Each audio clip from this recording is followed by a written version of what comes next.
안녕하세요. 저는 글도 쓰고 그림도 그리면서 그림책 만들고 있는 그림책 작가 경혜원입니다. 네, 그동안은 이제 창작 그림책들 여러 권 작업했는데요. 공룡이 나오는 책들이 많아서 어린이들은 공룡 작가로 많이 알고 있어요. 시공주니어出판사에서 나온 특별한 친구들, 엘리베이터, 쿵쿵 이렇게 공룡 책이 있고 또 공룡 엑스레이라는 지식 그림책도 있어요. 이 책이 제가 알기로는 홍콩에서 우수 어린이 서적상 받았다고 합니다. 네. 최근에 나온 책으로는 나는 사자라는 책이 있어요. 저는 주로 이제 소재를 관찰하면서 많이 얻는 것 같아요. 그러니까 제가 저를 관찰하기도 하고, 아니면 이제 주변을 관찰하기도 하고, 가족들, 아니면은 그냥 길 가다가 상관없는 사람들을 보면서 아이디어를 얻기도 해요. 그래서 엘리베이터 책 같은 경우에는 주인공 아이가 엘리베이터 안에서 자기가 좋아하는 공룡을 사람을 빗대서 상상하는 내용이잖아요. 그런 것처럼 이렇게 재밌는 상황이나 사람을 보면은 상상해서 이야기를 만들기도 하고, 그렇게 소재를 찾는 것 같습니다. 그 특별한 이유가 바로 특별한 친구들 때문입니다. 이 책이 제가 글을 쓰고 그림을 그린 첫 번째 책이에요. 앞에 표지에 보이는 이 주인공 아이가 하굣길에 자기가 좋아하는 공룡을 막 상상하면서 가는 내용이에요. 그래서 보시면 이런 거 펜스를 보면서 스피노사우루스를 상상하기도 하고, 그냥 이제 하굣길 심심하잖아요. 그래서 아이가 내가 좋아하는 거 실컷 상상하면서 가야지, 그런 아이 이야기를 쓰려고 했는데, 그럼 뭘 좋아하는 아이로 만들까? 막 고민을 하다가 이제 여러 고민 끝에 나온 것이 공룡입니다. 이 책의 이제 두 번째 책인 게 여기 이제 엘리베이터인데요. 이 책 같은 경우는 이제 유나가 엘리베이터 안에서 사람들을 만나는데 자기가 좋아하는 공룡으로 나타나요, 사람이. 꼭 공룡책이 그런 식으로 하나 둘 늘어나다 보니까 이제 점점 저를 공룡책 만드는 작가로 기억하는 독자들도 생기고, 또 제 책을 모으는 또 독자들이 생기더라고요. 저도 그리고 공룡 그리는 게 재밌더라고요. 아파트가 이제 한국의 되게 대표적인 주거 공간이잖아요. 아파트에 사는 분들도 많고, 아파트에 굳이 살지 않아도 고개만 돌리면 보이는 데가 아파트잖아요. 이 독자들과 되게 밀접하게 맞닿아 있는 책을 만들고 싶었어요. 그래서 독자들이 책을 딱 열었을 때 책 속에서 벌어지는 상황을 보면서 바로 공감할 수 있는 책, 그런 책을 만들고 싶었거든요.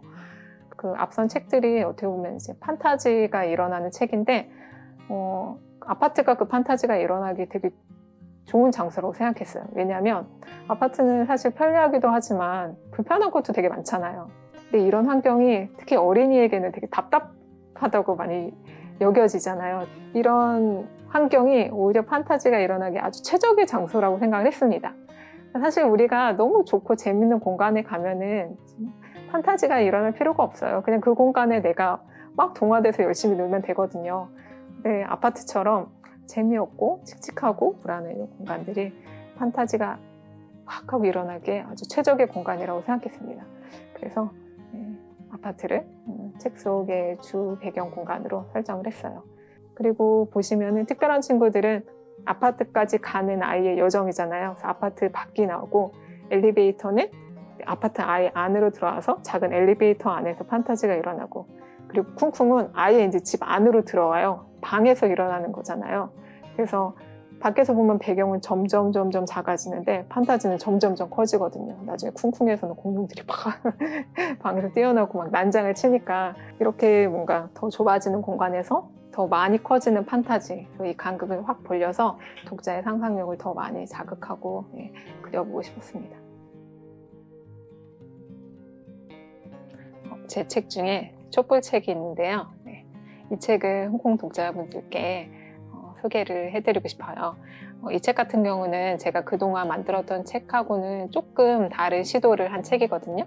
그 책을 열면은 독자가 책을 그냥 혼자 읽는 게 아니라 책이랑 대화를 해요. 책이 독자에게 말을 걸어요. 그래서 여기 한번 눌러줄래? 독자가 이렇게 만지면 이렇게 뭔가 피어나요. 그러면 책이 잘했어, 고마워 하면서 독자에게 또 감사 인사를 건네요. 이렇게 독자랑 책이랑 서로 이제 상호교통을 하면서 이제 노는 책입니다. 근데 이런 책을 만든 방식이 제가 책을 만드는 이유랑 되게 맞닿아 있어요.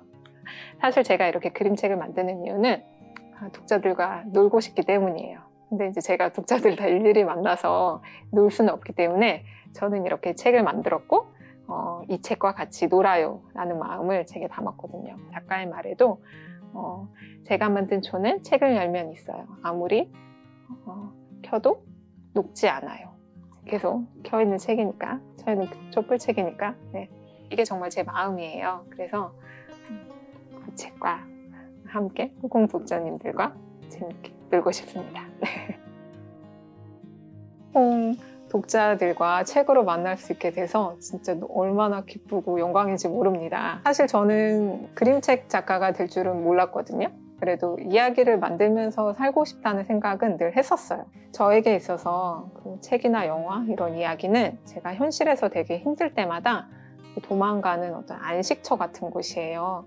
지금 상황이 어렵잖아요. 팬데믹 상황도 그렇고 이 어려운 상황 가운데서도 다들 치열하게 분투하면서 삶을 살고 계실 텐데 그 치열한 힘든 가운데 제 이야기가 잠깐 도망갈 수 있는 문이 되었으면 좋겠습니다. 그래서 독자분들께 이런 쉼을 줄 수 있는 작가가 되고 싶어요. 제가 이번 홍콩 북페어 개최를 계기로 홍콩을 방문할 예정입니다. 7월 23일 현장에서 코리안 픽처북스 판타지 인 데일리 라이프라는 세미나를 진행하고 홍콩 독자들과 직접 만나서 이야기 나눈 시간도 가질 예정입니다. 많은 참여 부탁드리겠습니다.